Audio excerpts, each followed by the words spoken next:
Hello students, मैं आप लोगों को इस वीडियो में एक एक नंबर के प्रश्न बताने वाला हूँ। ये काफ़ी महत्वपूर्ण प्रश्न है।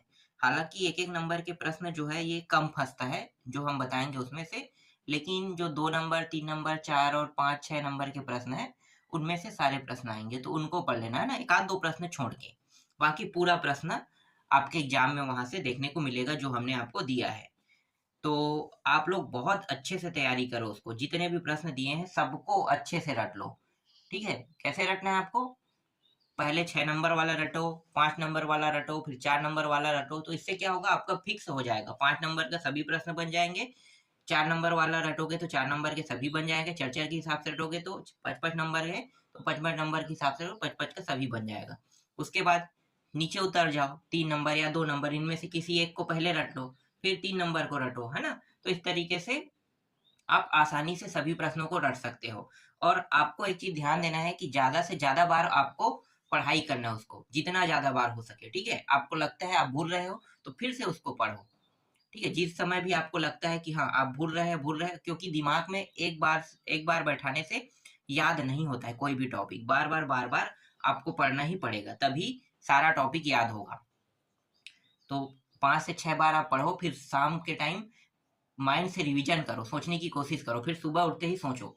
पेपर में जाने से पहले 2 बार सोचना। ठीक है? सुबह उठते सार आप 5:30 बजे या 6 बजे भी उठ जाओ, आराम से उठो, दिक्कत नहीं है। पेपर तो 9 बजे से स्टार्ट होगा ना, तो 6 बजे आप आराम से उठिए। कुछ काम वाम है वो भी कर लीजिए। आपके पास 2 घंटा टाइम है, एक एक घंटा में 2 बार आप रिवीजन कर सकते हो। और जब 2 बार रिवीजन करोगे ना, तो उसके बाद आप भूलोगे नहीं। इस तरीके से मतलब माइंड से आपको रिवीजन करना है ना? माइंड में सोचते जाना है, सोचते जाना, हाँ यहाँ पे कौन सा टॉपिक आ गया, ये तो भूलना है, थोड़ी भूले थोड़ी। आप पेज खोल के रखिए और खोलते खोलते ना सोचते जाइए, सोचते जाइए, तो इससे ना कभी नहीं भूलोगे आप। ये तरीका बहुत अच्छा है याद रखने का। और ज्यादा से ज्यादा बार आपको पढ़ना है, तभी आपसे याद हो पाएगा। ठीक है? मतलब पढ़ना बस नहीं है, आपको उसे रटने टाइप से पढ़ना है। ठीक है? माइंड में प्रेशर देके। चलो मैं आप लोगों को प्रश्नों को बता देता हूँ एक एक नंबर वाला। तो देखो, ये प्रश्न है, और ये जो एक एक नंबर के प्रश्न है ये बुक के अंदर से आता है ना, तो अभी जो मैं बताऊंगा इससे कम फंसेगा एक एक नंबर वाला, लेकिन बहुत महत्वपूर्ण प्रश्न है। भाई कितना उठाएगा ये भी मैं नहीं कह सकता, लेकिन यहाँ से कुछ प्रश्न जरूर उठाएगा। चलो देखते हैं। आधुनिक आवर्त नियम किसने प्रतिपादित किया है? तो आपको उत्तर क्या लेना है? आपको उत्तर लेना है इसको, मोसले को। समतल कोण को टू क्यू कोण से घुमाने पर परावर्तित किरण कितने कोण से घूम जाती है? 2 है तो घुमाएंगे तो 4 हो जाएगा, तो 4 क्यू, 2 गुना, है ना, ये हो जाएगा। इसके बाद है, एथेनॉल में जब 5% जल मिल जाता है तो ऐसे एथेनॉल को कहा जाता है, ऐसे एथेनॉल को कहा जाता है परिशोधित स्पिरिट। चौथा है, नीचे दी गई कौन सी वस्तु में ऊष्मा का संचार संवहन द्वारा नहीं होता है? इसका उत्तर आपको लेना है निर्वात। ठीक है? निर्वात का मतलब समझते हो? जहां हवा ना हो, है ना, उसे हम निर्वात कहते हैं। नेक्स्ट प्रश्न है, बॉक्साइड अयस्क का सूत्र। तो एल्युमिनियम ऑक्साइड और ये जो जल है यही बॉक्साइड अयस्क का सूत्र है। और आप लोगों का पेपर जो है बहुत सरल आने वाला है ना। जो प्रश्न हमने आपको दिया, अगर आप उसको अच्छे से तैयार कर लोगे तो सारे प्रश्न बन जाएंगे। चलो अगला प्रश्न देखो। किस तत्व का आवर्त सारणी में स्थान निश्चित नहीं है? किस तत्व का आवर्त सारणी में स्थान निश्चित नहीं है? तो ये जो हाइड्रोजन है ना, ये नहीं होता है। ठीक है? यदि वस्तु समतल दर्पण से 3 सेंटीमीटर की दूरी पर हो तो प्रतिबिंब से वस्तु की दूरी होगी, प्रतिबिंब से वस्तु की दूरी होगी 6 सेंटीमीटर। निम्नलिखित में से कौन सा तत्व अपरूपता नहीं दिखाता है? कौन सा तत्व अपरूपता नहीं दिखाता है? तो यहाँ सोडियम है, ऑक्सीजन है, सल्फर, फास्फोरस, तो आपको यहाँ पे सोडियम लेना है। डार्विन का सिद्धांत आधारित है, डार्विन का सिद्धांत आधारित है अपनी यात्रा के दौरान दिए गए अवलोकनों से। अगला प्रश्न है, जैविक घटक कहा जाता है। तो जैविक घटक इनमें से किसको कहा जाता है? अपघटक, उपभोक्ता, उत्पादक, ये सभी को कहा जाता है ना, तो उपरोक्त सभी लोग ये।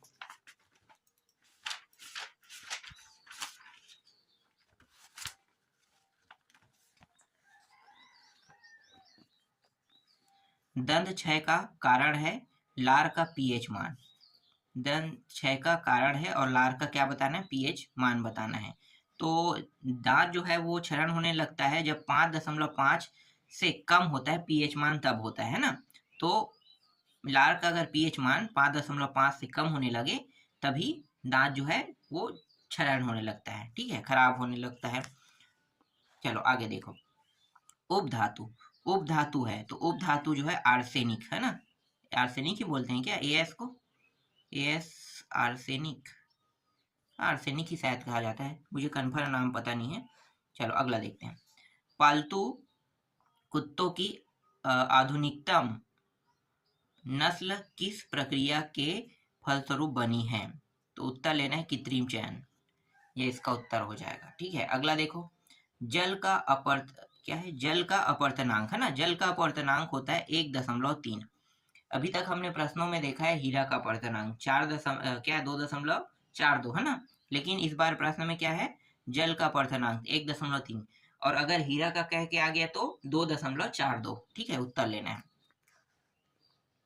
नेक्स्ट है, पैकिंग गैस्केट बनता है, तो पैकिंग गैस्केट बनता है टेफ्लॉन से, तो उत्तर क्या लेना है, टेफ्लॉन लेना है।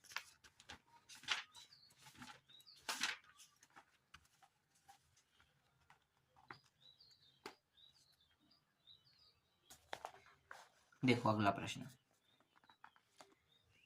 द्रव अधातु है, ठीक है, द्रव अधातु है, तो इसका उत्तर आपको क्या लेना है, इसका उत्तर आपको लेना है, ठीक है, ब्रोमीन, ठीक है, Br। पृथ्वी पर ऊर्जा का मूल स्रोत, पृथ्वी पर ऊर्जा का मूल स्रोत क्या है, सूर्य है, सौर ऊर्जा है ना, ये रहेगा।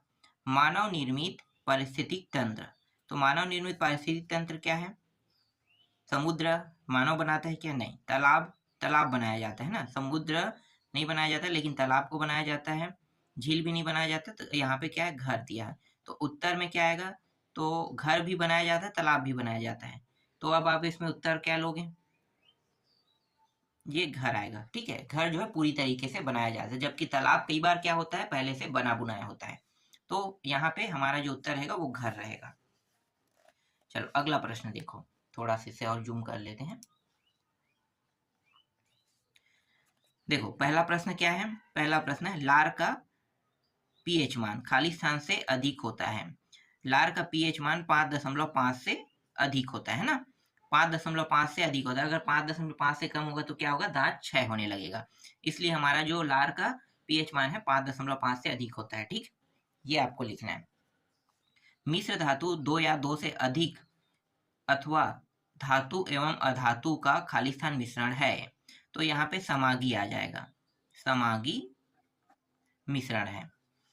विकिरण द्वारा ऊर्जा के संचरण हेतु खालिस्तान की आवश्यकता नहीं है, तो माध्यम लेना है, ठीक है, माध्यम की आवश्यकता नहीं होती है।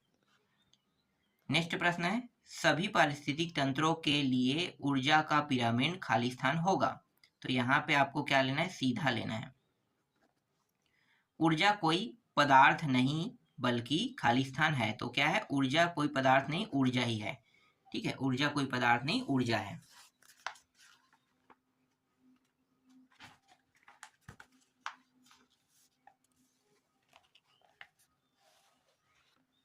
देखो अगला प्रश्न, एथेनॉल का रासायनिक सूत्र, एथेनॉल का रासायनिक सूत्र क्या है, तो यहाँ पे हम लिख लेते हैं C2H5OH, ठीक है, ये है। विभव, विद्युत विभव का एसआई मात्रक, तो उसे हम वोल्ट कहते हैं। नेक्स्ट है, इकोसिस्टम शब्द का उपयोग सबसे पहले खालिस्तान ने किया था, तो यहाँ पे आ जाएगा टेस्ले। यकृत से खालिस्तान का स्राव होता है, तो यकृत से यहाँ पे मैं लिख देता हूँ पितरस, ठीक है, पितरस का स्राव होता है ना। समूह 3 से 12 तक के तत्व खालिस्तान तत्व कहलाते हैं, तो संक्रमण, संक्रमण तत्व कहलाते हैं।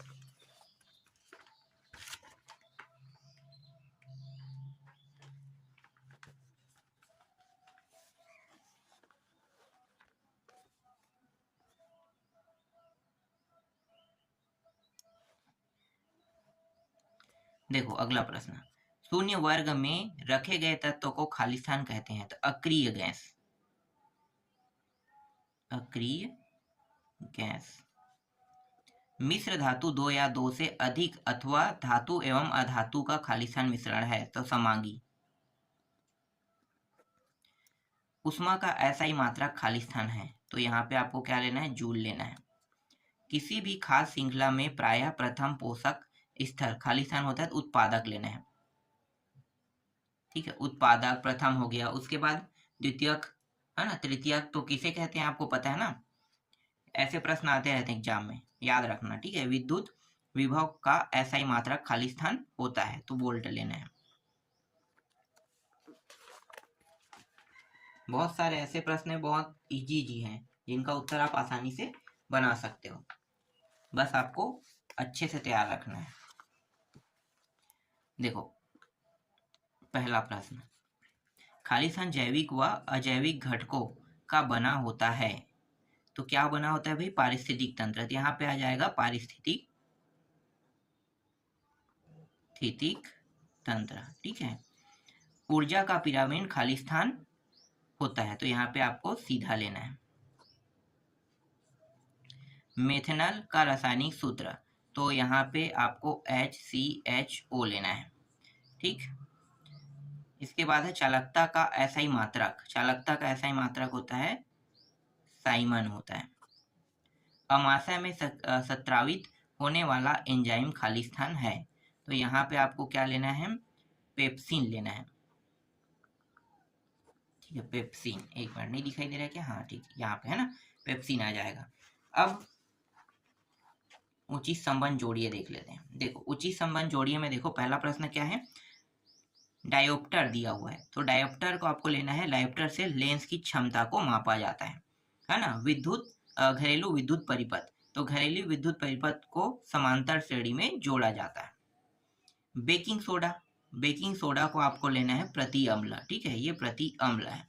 बायोगैस, बायोगैस क्या है भाई, बायोगैस आपका मीथेन है ना, और वोल्ट विभांतर से नापा जाता है। तो ये इस तरीके से सही जोड़ी मिलाव रहेगा और ये सबसे सरल आएगा। और आप इसी तरीके से दिमाग लगा के अगर आप हल करोगे तो ये पूरा 5 नंबर आपका पूरा का पूरा हो जाएगा। चलो अगला देखते हैं।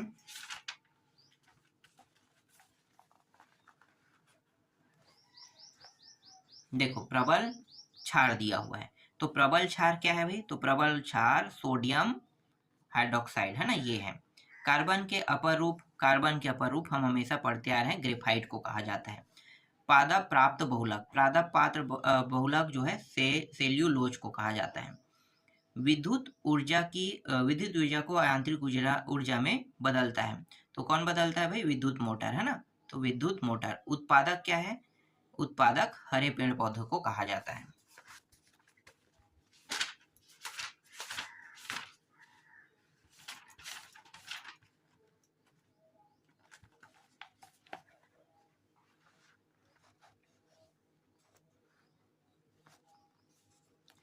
देखो यहाँ पे फिर से क्या गया, इस बार प्रबल अम्ल और प्रबल क्षार दोनों है। तो प्रबल अम्ल क्या होगा, प्रबल अम्ल आपको यही लेना है। ठीक है, सोडियम हाइड्रोक्साइड। प्रबल क्षार क्या होगा, प्रबल क्षार आपका, एक मिनट, प्रबल क्षार है ना, प्रबल क्षार आपका सोडियम हाइड्रोक्साइड है ना, प्रबल अम्ल ये हो जाएगा। ठीक है, एस्टिक अम्ल ये हो जाएगा, एस्टिक अम्ल जो है दुर्बल अम्ल है, ये बताना है आपको। ठीक है, और अमोनिया जो है ये लुईस क्षार, ठीक है, लुईस क्षार द्वारा खोजा गया है, तो इसलिए लुईस क्षार आ जाएगा।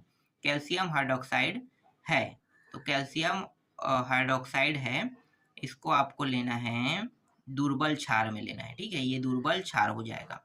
फिर वे अभिक्रिया जिसमें ऊर्जा का उत्सर्जन होता है, तो ऊर्जा का उत्सर्जन होने वाले को ऊष्माक्षेपी अभिक्रिया कहते हैं। तो ये इसके साथ हो जाएगा। शुद्ध जल का pH मान होता है 7, ये तो आपको पता ही होगा है ना। तो इस तरीके से आपको उत्तर लेना है। इसके बाद अगला है,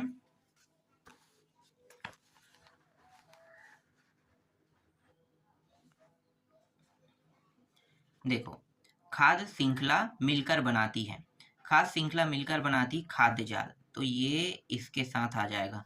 कैल्शियम हाइड्रोक्साइड जो है ये क्या है, दुर्बल क्षार है। ऊर्जा का SI मात्रक होता है जूल होता है। विद्युत चुंबकीय प्रेरण की घटना का प्रतिपादन माइकल फैराडे ने किया था, तो ये आ जाएगा माइकल फैराडे। परिशोधित स्पिरिट इथेनॉल में 5% जल होता है, ये होगा।